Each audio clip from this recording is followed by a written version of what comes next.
Good morning at isang mapagpalang umaga at maligayang araw sa inyong lahat mga ka-channel. So nandito tayo ngayon sa likod ng isla para mana. Sa gayon ay maghahanap tayo ng pang-ulam. At syempre kapag may pagkaloob, mayroon din tayong mabibenta. Gawa ng kinakailangan din natin na makapag-ipon ng pera ngayon. Gawa ng mayroon tayong balak na pinapagplanuhan. At maraming salamat po sa inyong walang sawang suporta at sa hindi po ninyo pag-skip ng ads. Napakalaking tulong po yun, kagaya po namin na malilit na mga vlogger. At syempre thank you so much sa ating mga silent viewers sa inyong suporta at pagtitiwala. Sana ay mag-ingat po kayo palagi. And belated happy birthday kay Joy Adventure na nagdiriwang ng kanyang kaarawan, 39th birthday kahapon, June 2. Let's go, samahan nyo ako na maghanap ng pang-ulam. Okay kayo. At bago tayo magpatuloy sa araw nito mga ka-channel, ayan, yung gamit nga pala natin pana, yung pana ni Sally na 130 cm. At ito ay galing kay Forces Per Master. Sa lahat po ng mga nagnanais na gustong order, ay umorder na po kayo kay Forces Per Master and sama sa PH. At lalong lalo na po sa mga rubber kay Bro Gaga Orozco.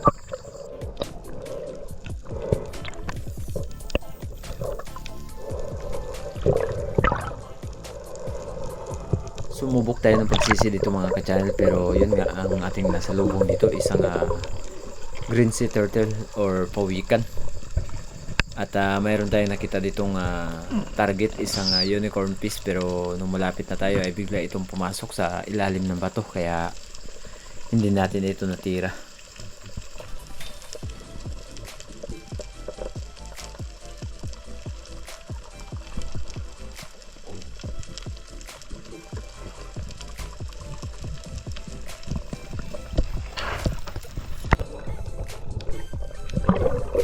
Nakalipas ang ilang minuto na ating pagdadive dito sa spot na to, ay maya maya lang may nagpakita isang coral trout or lapu-lapu. Oversize na mga ka-channel, kaya binaba na natin ito at nagsagawa ng pagtira. At hindi naman tayo nabigo dahil tinamaan naman ng pagtira natin.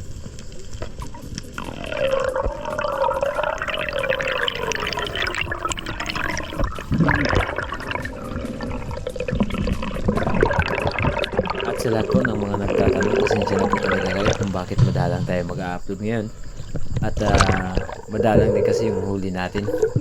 Gawa ng pahirapan talaga yung isda dito sa lugar namin. Ayan, napakaliit ng pagkakatama. Buti na lang matibay ang kanyang balat at hindi nawasak. At ito yung naging kauna-unahan nating isda sa pagkakataon ito. Isang oversized na coral trout or lapu-lapu. Pada tayo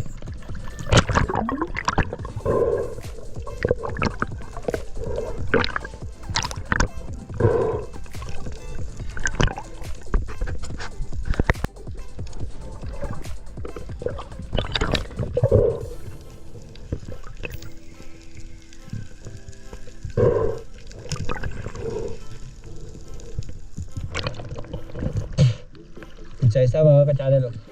Grabe pa naman sana kapula. Grabe, galing laot na isda. Pag ganito kasi walang itim dito is pula. Okay, unang isda natin, lapu-lapu.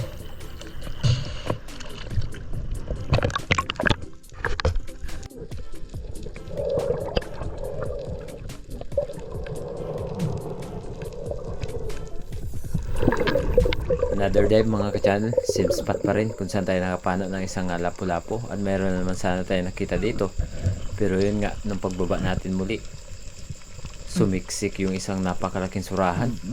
Sayang naman. Ito siguro yung nakita natin kanina.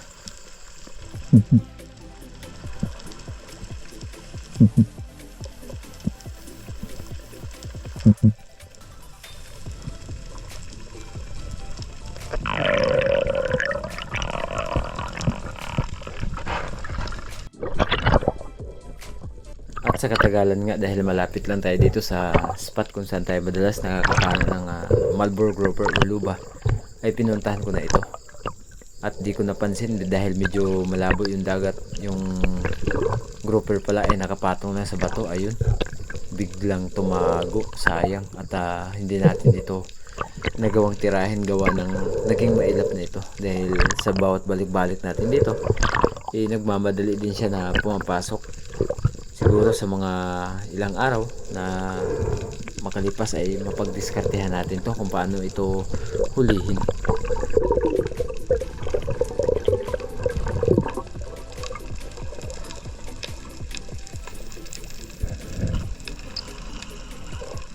Dito sa napakalaking bato na to mga ka-channel siya tumatago. Kapag hindi ka nakakabantay ay nakikita mo na lang sa itas ng bato tapos biglang pumapasok. Sayang talaga.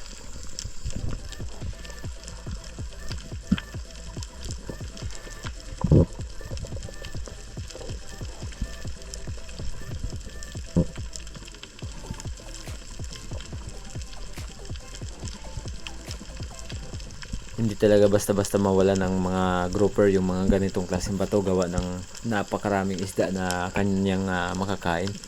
Mga palata, mga rabbit fish or goat fish. Ayan, kita nyo naman.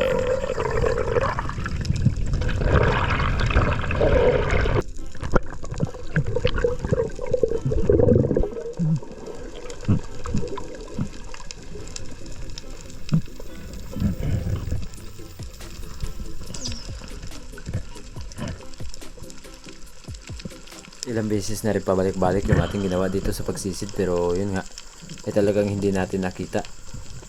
Napakahirap kasi ng butas ng bato na ito.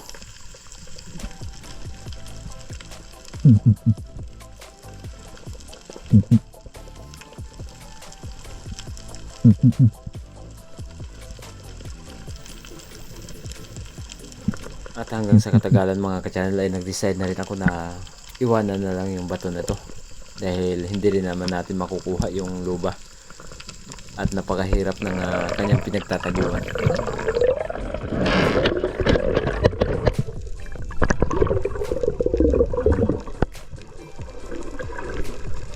At dito sa unahan mga ka-channel habang palangoy tayo ay nakita ko itong isang big eye emperor na sa may tapat ng buhangin. Ayan, hugis buhangin, kaya lang nung malapit na tayo kung alin yung titirahin mo na lang sumirit naman. At nung napansin ko na mayroong isang green jobby sa unahan, sinubukan ko na dumapa dito sa hindi ganong kalakihang bato. Ang problema nga lang, siguro ay nakaramdam kaya hindi lumapit yung green jobbies or malaguno. Good size na sana, nasa mga 2 kilo. Sayang.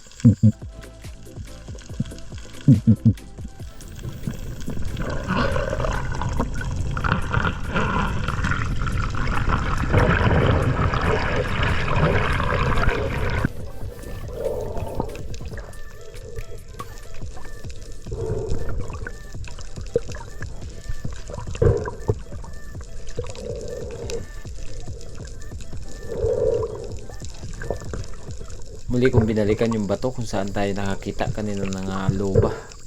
Pero sa pagbalik natin ito ay talagang lumabo na yung dagat. At wala din tayong tsansa na makita pa yung loba na yun.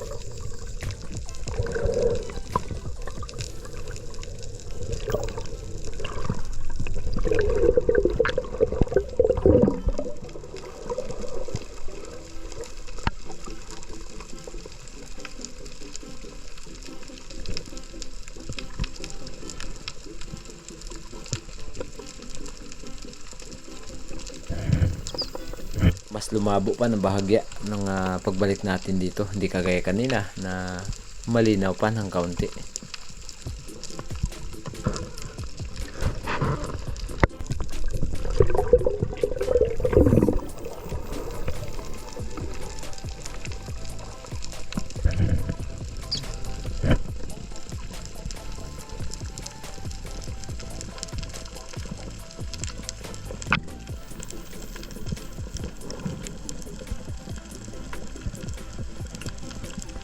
Muli tayo nagsagawa ng pagsisid dito mga ka-channel dahil meron tayong nakita isang grouper na pumasok at di natin alam kung grouper ba yun or anong klaseng isda, pero nakita ko talaga na biglang umikot at pumasok dito.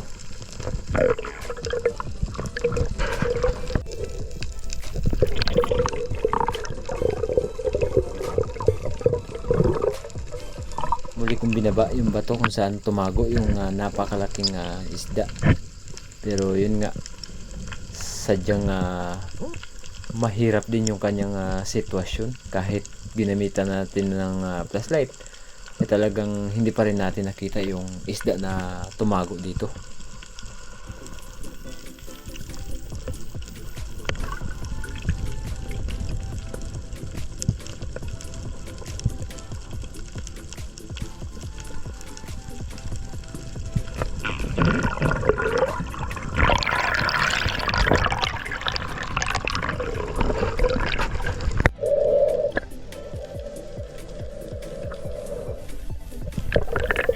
Dito nga sa harap ng isla mga ka-channel ay mayroon sana tayo nakita ditong isang coral trout dito sa may tapat ng bato.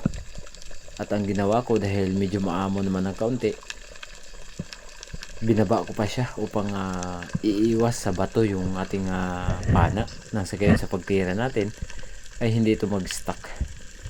At hindi nga nag-stuck, ang kaso nga lang nung pagtira natin hindi tinamaan. Sayang. Sablay.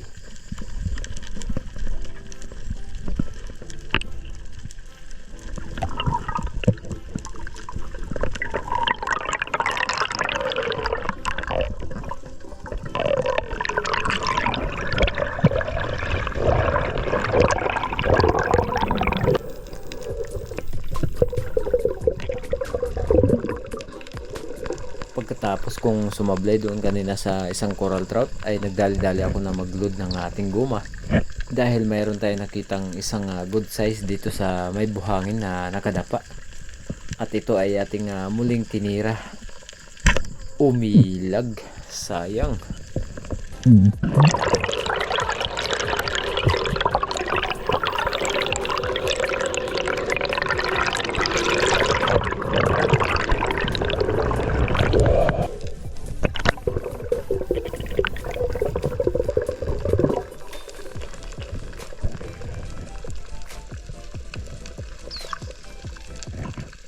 Muling pagsisid mga ka-channel, dahil nung pagpaangat tayo kanina ay mayroon tayo nakitang isang unicorn fish or surahan. Kaya naman sa pagbaba natin ito, ayun, hindi naman tayo nabigo, dahil nung pagtira natin tinamaan naman.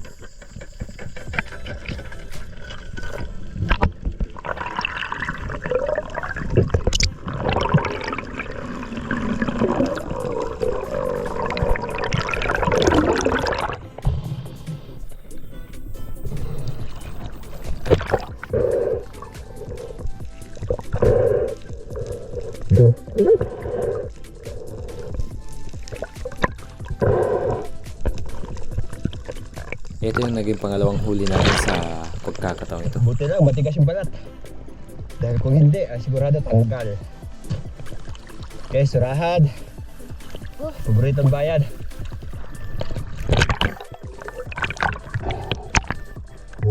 Ito, dito natin ito.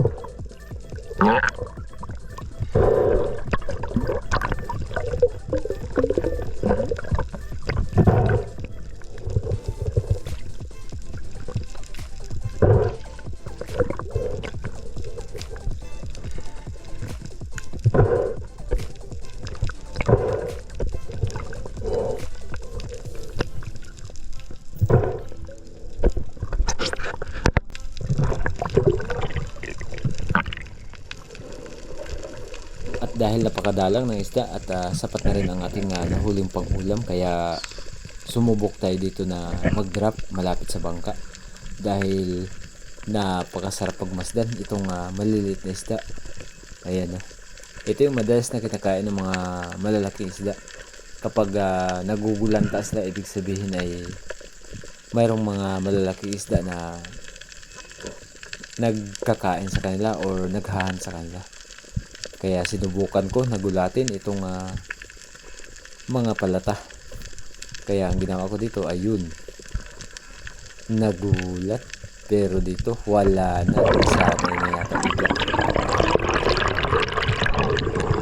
Kaya nung pag-ahon ko na ito mga ka-channel ay umakyat na rin ako at hindi na tayo nakapag-video. Ayan, nandito na tayo sa bahay. Ni Mr. Surahan. Kasabawin natin mga ka-channel. Tanggalin natin itong blade. Sarap naman ang ulam namin mga ka-channel. Okay.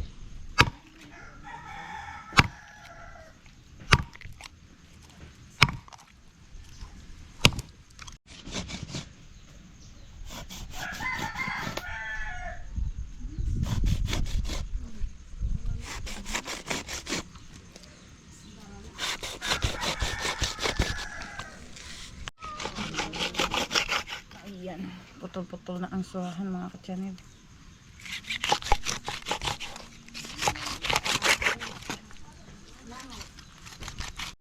Ayun mga ka-channel, luto na yung sinigang kaya kain tayo. Ayan. Oras natin ay alas 3. Samahan nyo kami na magkain ngayong hapon at hapon na kasi. Kain tayo mga ka-channel. Ayan. Kasama namin kakain si Boy Surahan. Dahil paborito niya yung surahan. Sinigang. Akin na. Akin na. Sinigang or sinabaw. Kahit pa paano ay pinagkaluban tayo ng 2 piraso. Mayroon tayong dadala sa ating pag-uwi na pag-ulam. Boss, mamaya na yan, boss. Kain tayo. Gutom na. Gutom na. Ganito talaga, ano nyo, paano? Surah kasi. Parang lechon ba? Di ba? Kanin ka? Tama na? Kurang pa? Sarap pa. Kurang pa. Kunti-kunti lang. Lagyan ng isda, Dong? Sabaw. Dong, lagyan ng isda, Dong? Hindi. Pasok na yun.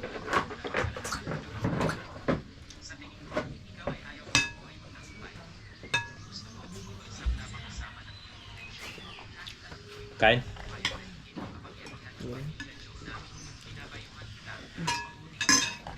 Kain, sir. Sir, kain, sir. May bisita po tayo galing ng taga saan ka? Ha? Sarap din. Taga dito? Taga dito lang pala. Tikman natin yung sabaw. Siyempre masarap. Ah, mainit pala. Kaya naman ako ng sandok. Okay. Sandokan ko lang ng ulam.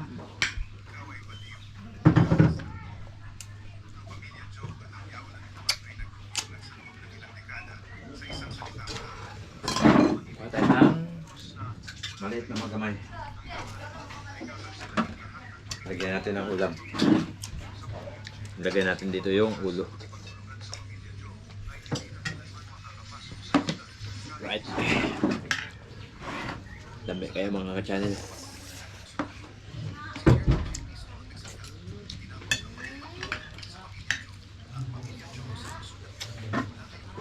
Tukan natin ang ulam ng mga bata, mga ka-channel.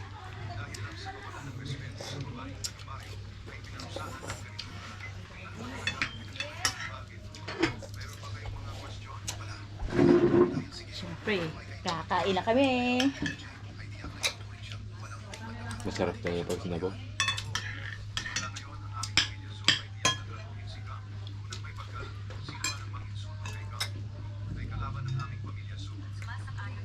Tanggal ang pagod.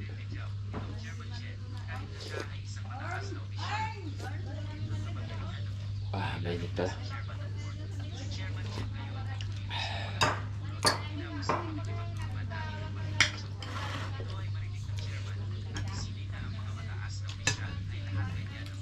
Lapit mo dito, Bi. Ang maglagay-gali.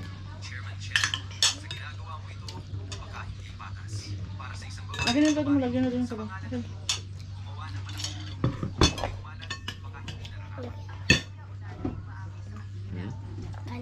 Lagyan mo ko ng kanin pa.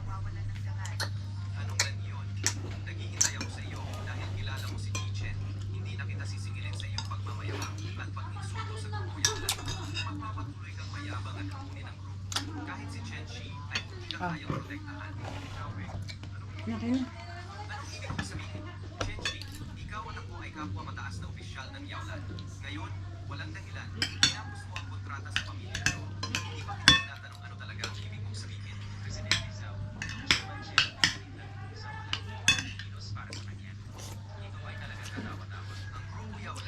Pangalan.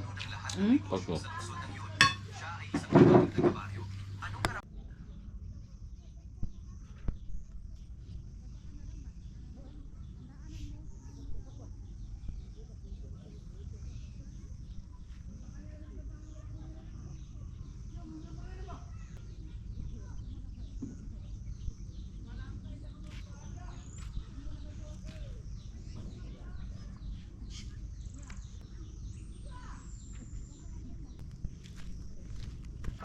Yung magandang hapon po sa atin lahat mga ka-channel. So hindi po tayo nakapag-outro kanina doon sa bahay gawa ng may nagtugtugan kaya iwas copyright po tayo. At syempre bago tayo magtapos sa araw na to ay taos puso po akong nagpapasalamat sa inyo sa walang sawad po ninyong pagsuporta at laging pag-aabang ng ating mga ginagawang video. So nandito po tayo ngayon sa playa. Grabe.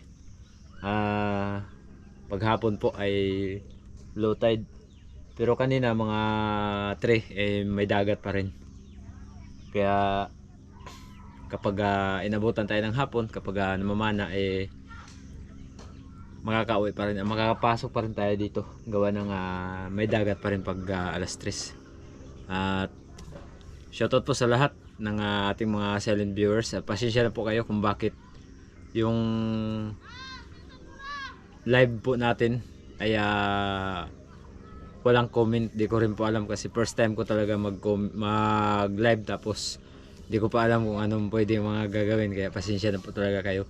At baka sa susunod po na mag live tayo ay matutunan na rin natin. Kaya maraming salamat po sa inyong walang sawang suporta. And shoutout din po kay Buhay Isla Vlog TV, Ariel Fisherman, Enjoy Adventure, Boss Joe Maninisid, at si Sid. Yun, sana ay makabalik na rin dito si Joy Adventure nang sa gayon ay makapagdayo tayo. And sa lahat po ng gustong magnanais na matuto na mag-dive ay puntahan nyo lang po sa Bayan ng Coron, ang Palawan Pre-Diving kay Coach Ali. And syempre bago ang lahat ay magpapaalam muna tayo. At hanggang sa muli mga ka-channel, see you next vlog. God bless po sa inyo lahat. Bago tayo magtapos sa araw na ito mga ka-channel ay dumako muna tayo sa ating shoutout kay Gridgy TV 4596 ng Batangas City. And shoutout din po natin si Cesar Amante from Talisay and family Amante. Shoutout po kay Urbano Dorias. And shoutout din po natin si Sir Isaac Parungaw. Mega love shoutout po kay Noel Lorenzana. And shoutout po natin si Eduardo Yunson. Shoutout din po kay Miss Maita Purino watching from UAE. Mega love shoutout kay Makmak. Shoutout kay Felicito Jungay. Mega love shoutout kay Hanford San Jose ng Kaluya Antique. Mega love shoutout kay Christy Reyes and Reyes family. Mega love shoutout. Shoutout kay Gudo Oliva and Dennis De La Cruz from Naik, Cavite. And shoutout din po natin si Fine Expert One Life History. Mega love shoutout kay Tulit Mix TV. And shoutout din po natin si Nonilon Fernandez and Fernandez family from Butuan City. Shoutout po kay Sir Joel Bius from Saudi Arabia, Daman. And mega love shoutout kay si Bro Alex Ditaunon. And shoutout din po natin si Idna Bausen. Mega love shoutout po kay Leopoldo Orsal and Orsal family from Quezon City. At yan mga channel, hanggang dito lang muna ang ating shoutout. And shoutout kay Buhay Isla Vlog TV, Ariel Fisherman, Joy Adventure and Team Harabas. At hanggang sa muli, ingat kayo palagi and God bless po.